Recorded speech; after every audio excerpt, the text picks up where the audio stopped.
வள்ளலாரை ஏன் யாரும் சரியாக புரிந்து கொள்ளவில்லை?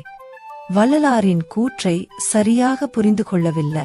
அவர் கூறினார், தயவுதான் என்னை ஏறா நிலைக்கு மேல் ஏற்றியது. அதுதான் எல்லா அனுபவத்துக்கும் அடிப்படையாக அமைந்தது.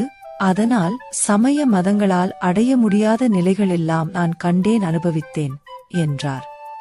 இங்கு தயவு என்று வள்ளலார் குறிப்பிடுவது ஆன்மாவைத்தான், அல்லாது வேறெதுவுமில்லை என்பதை எல்லா சன்மார்க்க சங்கத்தவர்கள் உணர வேண்டும்.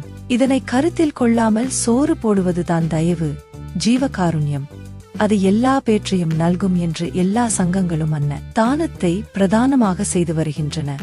அது மட்டும் செய்து வருகின்றன. அதை தாண்டி சிந்திப்பதுமில்லை, சிந்திப்பதற்கு நேரமும் இல்லை.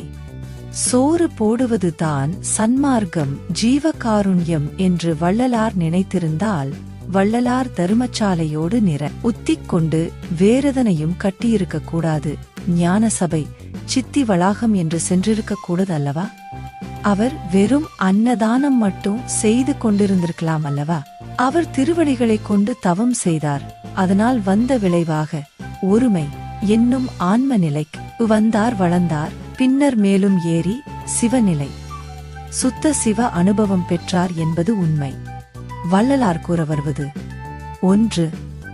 அசுத்த ஜீவனாக இருக்கும் நீங்கள் கீழ் பச்சை திரை நீக்கி சுத்த ஜீவனாக மாறுங்கள்.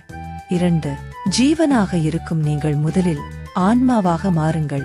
ஆன்மாவை சரணடைந்து அதன் சகாயத்தினால், உதவியினால் மாயை மற்றும் கன்ம மலங்களை வெல்லுங்கள். வென்றுவிட்டால் ஆன்மாவாக மாறிவிடுவீர்கள். 3. இதற்கு சாதனமாக கண் பயிற்சி வலியுறுத்துகின்றார். திருவடியின் சகாயம் மிகவும் அவசியம்.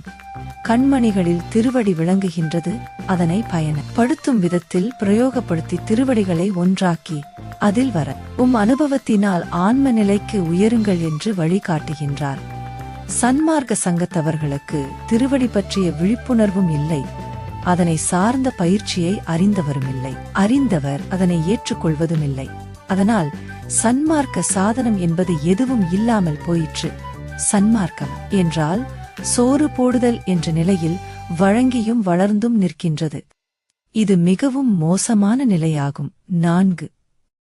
ஆன்ம நிலைக்கு வளர்ந்துவிட்டால் அதன்மேல் சத்தினிபாதம் என்னும் ஒரு பதிந்தால் 3வது ஆணவ மலமும் கழிந்து ஆன்மா சிவத்திற்கு சமமாகும்.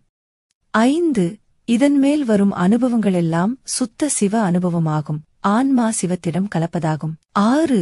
இதையெல்லாம் சன்மார்க்க சங்கத்தவர்கள் நினைப்பதில்லை. சோறு போட்டால் எல்லாம் கிடைத்துவிடும் என்று நினைக்கின்றனர். அது உண்மையாக இருந்திருந்தால் இந்நேரம் நிறைய பேர் முத்தேக சித்தி அடைந்திருக்க வேண்டுமல்லவா? நடக்கவில்லையே.